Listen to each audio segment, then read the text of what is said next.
তো গাইস, এর আগের ভিডিওতে আমি আপনাদের দেখিয়েছিলাম শুধু বাঁশ আর কিছু পেপার দিয়ে গাছের উপরে লাক্সারি ঘর, আর সেই ঘরের কাজ অর্ধেক হয়েছে। তো আজকের ভিডিওতে আমি সেই গাছের উপরে লাক্সারি ঘর বানানোর কাজটা কমপ্লিট করতে চলেছি। আর এই ঘরটা বানানো কমপ্লিট হওয়ার পর হঠাৎ করে বৃষ্টি এসে আমাদের সাথে এইরকম কিছু হয়েছে। পুরো ভিডিওটি দেখলেই বুঝতে পারবেন। তো চলুন দেরি না করে শুরু করি আমাদের ঘরের কাজ। এখন আমরা করব ছাদের কাজটা, কারণ এই যে উপরের সাইডটা দেখেন একদম ফাঁকা, আর বর্তমানে হইলো বৃষ্টির দিন, যখন তখন বৃষ্টি আসতে পারে। বৃষ্টি আসলে সমস্যা হবে। তো ছাদটি করার জন্য প্রথমে আমি উপরের সাইডটা পুরোপুরি সুতলি টানিয়ে দিলাম। আর সুতলি টানানোর পর আমাদের ঘরের লুকটা দেখুন। তো গাইস, চলুন এখন আমাদের ছাদের কাজটা পুরোপুরি কমপ্লিট করা যাক।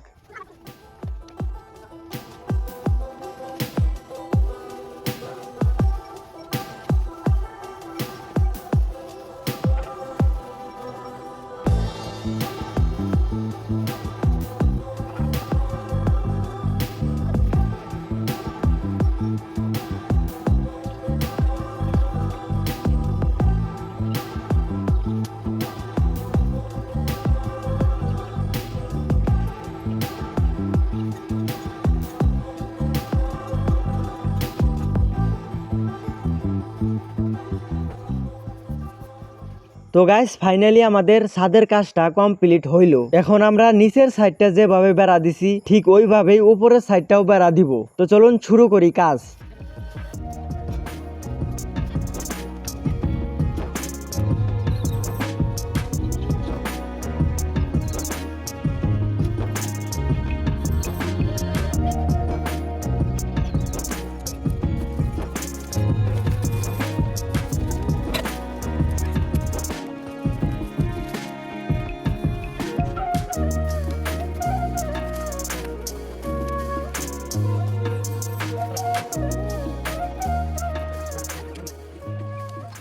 তো গাইস, ফাইনালি আমাদের গাছের উপরে লাক্সারি ঘর বানানো কমপ্লিট। আর পুরোপুরি 2 দিন মেহনত করার পর আমরা গাছের উপরে এই লাক্সারি ঘরটা বানাতে পেরেছি।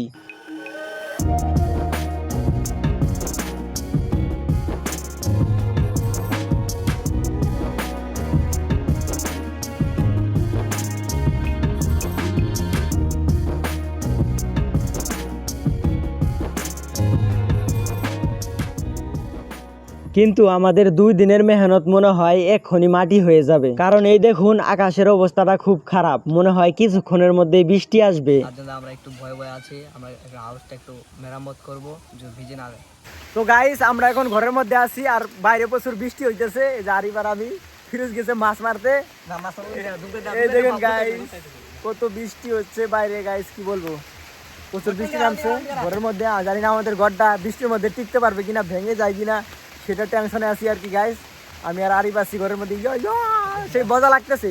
তো গাইস, এখন আরো অনেক জোরে বৃষ্টি আইছে। আমাদের ঘরটা এখনো কিছু হয়নি, কিন্তু এইভাবে আরো কিছুক্ষণ বৃষ্টি হলে আমরা যে পেপার দিয়ে বেড়াটা দিছি ওইটার একটু ক্ষয়ক্ষতি হতে পারে। তো গাইস, আজকের ভিডিওটা এই পর্যন্তই। কেমন হয়েছে আমাদের গাছের উপরে লাক্সারি ঘর কমেন্টে অবশ্যই জানাবেন। আর এই চ্যানেলে নতুন হয়ে থাকলে চ্যানেলটিকে অবশ্যই সাবস্ক্রাইব করবেন, এবং ফেসবুক থেকে দেখে থাকলে পেজটিকে অবশ্যই ফলো করবেন। ধন্যবাদ সবাইকে ফুল ভিডিওটি দেখার জন্য।